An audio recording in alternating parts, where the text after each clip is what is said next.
अस्सलाम वालेकुम जी। मेरा नाम लाइता है। मजदूर बंदा दिहाड़ी कर रहे हैं। 3 बंदे हैं ते लगे खोता मेहनत में। बुढ़ा जा बंदा हालात मेरी खराब जी। मैं काम एडा होंदा कोई नहीं। ढिड दे मगर तरला मारी खाना। थोड़ी बड़ी मेहरबानी। इन्हें जी सानू आख्या 1200 रुपया ला लो। 3 400 सानू आवना है। दमी तो खपन लग्या मेरे को तो एडा काम ही नहीं होंदा। नाल चाह रहन वो भी कोई नहीं करते एडा। माड़े जे बंदे हैं, थोड़ी बड़ी मेहरबानी है। ये जी मजबूरी तय कर रहे हैं जी। मैं होंदा होंदा तो मैं नेड़े ही नहीं जाना, काम करना ही नहीं आ। पर मजबूरी पेट ते मगर हुण करना पै गया। अगू दिहाड़ी कोई नहीं पौंदी।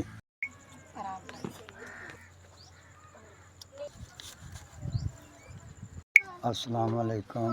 सानू 3 जणिਆਂ ਨੂੰ 6000 रुपया 2-2 हज़ार सानू मिल गया जी। बड़ी मेहरबानी तो जिंदाबाद। शाबाश रन्ने मियाँ ते रहमत है तुहाडे। असीं आदा को सर्कट चला ली रोज़ी दा।